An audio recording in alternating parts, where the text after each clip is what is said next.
ചോദ്യം ചോദിക്കാൻ വരുന്ന ആളുകൾ ആരാണെന്ന് വ്യക്തമാക്കണമെന്ന് ഈ ഹദീസ് പഠിപ്പിക്കുന്നു. അതാ കാന്തപുരം ഉസ്താദ്. അവിടെ ഉസ്താദിന്റെ സദസ്സിലിരുന്ന് ഞാനെന്ന് പ്രസംഗം കേൾക്കുക. വന്നു മഴ, ഭയങ്കര മഴ വന്നു. എല്ലാരും ഓടാൻ പോവാണ്, എല്ലാരും എഴുന്നേൽക്കാണ്. ഇരിക്കണം അവിടെ. ഹൗസുല്ലാദമിന്റെ ബറക്കത്ത് കൊണ്ട് മഴ പെയ്യില്ല. പെയ്യില്ലാന്നാ പറഞ്ഞത്. പെയ്യാതിരിക്കാൻ വേണ്ടി ദ്വാരക്കൊന്നല്ലേ ഇത്. പെയ്യില്ലാന്ന് പറഞ്ഞു. ഉള്ളത് പറഞ്ഞാൽ ഞാനന്ന് പേടിച്ചിട്ടു. ഞാൻ അഥവാ പെയ്തെങ്കിൽ കുറ്റ്യാടി, ഇന്നത്തെ കുറ്റ്യാടിയല്ല അന്ന്. അന്നത്തെ കുറ്റ്യാടി എന്ന് പറഞ്ഞാൽ സുന്നികളെ കൂക്ക് വിളിച്ചു വിടുന്ന കാല. അന്നാ ഉസ്താദ് ഒരു പെയ്യില്ലാന്നാ പറഞ്ഞത്. മഴ പെയ്തില്ല. പ്രസംഗം മുഴുവൻ കഴിഞ്ഞ് ഞാനന്നൊരു അംബാസഡർ കാറ് ഞങ്ങൾ വാടക കൂട്ടിയിട്ട് പേരോട്ടെന്ന് വന്നതാ. വന്നതിൽ മുസ്ലിം ലീഗിന്റെ നേതാക്കളെ നടക്കുന്നുണ്ട്. ഞാൻ വെറുതെ പറയുമെന്നല്ല, ചോദിച്ചു നോക്കൂ. അങ്ങനെ അവിടെ പ്രസംഗം കഴിയുന്നവര് മഴ പെയ്തില്ല. മഴ പെയ്യാതിരുന്നപ്പോ ഞങ്ങൾ നോക്കി, അതിന്റെ തൊട്ടടുത്ത മുഴുവൻ നാട്ടിലും മഴ പെയ്തിട്ടുണ്ട്, അവിടെ മാത്രം പെയ്തില്ല. അപ്പൊ കാന്തപുരം ഉസ്താദ്, അത് കാന്തപുരം ഉസ്താദാ. അത് മനസ്സിലാക്കണം. ഇനി നിങ്ങൾ നോക്കൂ, AP വിഭാഗത്തിന്റെ വോട്ട് കിട്ടുന്നവരെ ജയിക്കൂന്ന് കാന്തപുരം. എന്നിട്ടോ ഇതിലെ റിപ്പോർട്ട് നോക്കൂ. നിങ്ങൾ എന്തിന്റെ പേരിലാ കാന്തപുരം ഉസ്താദിനെ പ്രതിക്കൂട്ടിൽ കയറ്റാമെന്ന് മനസ്സിലാക്കിയത്? കാന്തപുരം ഉസ്താദിന് നിങ്ങൾ മനസ്സിലാക്കിയത് നിങ്ങളെ സ്റ്റേജിലുള്ള സഖാഫിന്റെ പേരുള്ള ആളാണ് ഉസ്താദിന്റെ കുട്ടികൾ എന്നാ. ഉസ്താദിന് പുലിക്കുട്ടികളുണ്ട് ഇവിടെ. ഏത് പുലിക്കുട്ടി?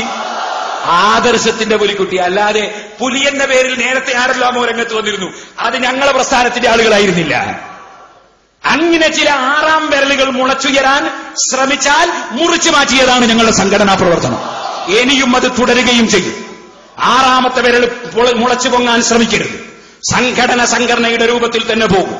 അതിന്റെ ചാനലിൽ നിന്ന് സംസാരിക്കും, അതിന്റെ ചാനലിൽ നിന്ന് പ്രവർത്തിക്കും, അതിന്റെ ചാനലിൽ നിന്ന് ആശയം പറയും, നയം പറയും. ആരെങ്കിലും ഒരാറാമത്തെ വിരലായി കൊന്ത്രമ്പല്ലായി വളരാമെന്ന് തോന്നിയാൽ പറിച്ചു നീക്കും. സംഘടന ഞങ്ങളുടെ ജീവിതം മുഴുവൻ സംഘടനയ്ക്ക് വേണ്ടി വിനിയോഗിച്ചവരാണ് ഞങ്ങൾ. അത് കാന്തപുരം ഉസ്താദിനെ കുട്ടിക്കാലം മുതലേ കണ്ട് അവിടുത്തെ വാക്കുകളും പ്രവൃത്തികളും ചിന്തകളും നയങ്ങളും ഉപദേശങ്ങളും ആത്മീയതയും അനുഭവിച്ച് മനസ്സിലാക്കിയ പ്രവർത്തകരായ ശിഷ്യന്മാരും പ്രവർത്തകരുമാണ് SYSന്റെയും SSFന്റെയും പ്രവർത്തകന്മാർ. അവരെ നിങ്ങൾക്ക് തകർത്ത് കളയാമെന്ന് ധരിച്ചോ? അങ്ങനെ ആരും ധരിക്കേണ്ടതില്ല. ഞാൻ പറഞ്ഞു വന്നത്, ഞാൻ വായിക്കാം. തൃശൂർ സ്വന്തം ലേഖനം, പത്രം മലയാള മനോരമ, മാർച്ച് 22 ഞായർ. AP വിഭാഗം സുന്നികളുടെ വോട്ട് കിട്ടുന്നവർ മാത്രമേ ജയിക്കൂ എന്ന് Samastha Kerala Jamiathul Ulama general secretary Kanthapuram AP councillor.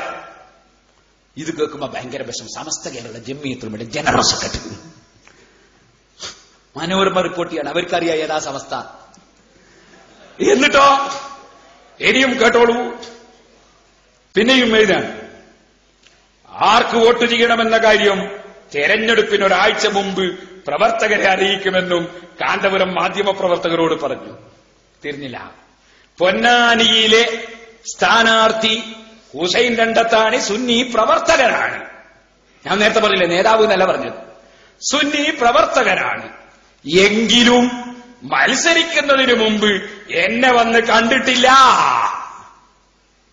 നിങ്ങൾ ആലോചിക്കണം കാന്തപുരത്തിന്റെ പ്രസ്താവന. എങ്കിലും മത്സരിക്കുന്നതിന് മുമ്പ് എന്നെ വന്ന് കണ്ടിട്ടില്ല. കണ്ടു എന്നല്ല പറഞ്ഞത്, കണ്ടിട്ടില്ല. തീർന്നില്ല. ഒരു പ്രത്യേക വ്യക്തിക്ക് വോട്ടു ചെയ്യണം എന്ന് ഞാൻ പറഞ്ഞാൽ അയാൾ തങ്ങളുടെ സ്ഥാനാർത്ഥിയാണെന്ന് വരും. അങ്ങനെ ഇവിടെ ഞങ്ങൾക്ക് സ്ഥാനാർത്ഥികൾ ഇല്ല. മലപ്പുറത്തു മത്സരിക്കുന്ന അഹമ്മദും TK ഹംസയും ഒരുപോലെ എനിക്ക് വേണ്ടപ്പെട്ടവരാണ്. കാന്തപുരം ഉസ്താദിന്റെ പ്രസ്താവന. ഞങ്ങൾ രാഷ്ട്രീയ പാർട്ടിയല്ല. ഒരു പ്രത്യേക വിഭാഗത്തെ ജയിപ്പിക്കണമെന്ന നയവുമില്ല. സുന്നികളിൽ സജീവ പ്രവർത്തകരും അല്ലാത്തവരുമായി വലിയൊരു വിഭാഗമുണ്ട്. അവരുടെ വോട്ട് തിരഞ്ഞെടുപ്പിൽ പ്രതിഫലിപ്പിക്കുമെന്നു തീർച്ചയാണ്. തിരഞ്ഞെടുപ്പിലെ നിലപാട് പരസ്യമായി പ്രഖ്യാപിച്ചില്ലെങ്കിലും പ്രവർത്തകരെ അറിയിക്കാനുള്ള സംവിധാനമുണ്ട്, കാന്തപുരം പറഞ്ഞു. ഈ കാന്തപുരം ഉസ്താദിനെ നിങ്ങൾ എങ്ങനെ പ്രതിക്കൂട്ടിൽ കയറ്റും?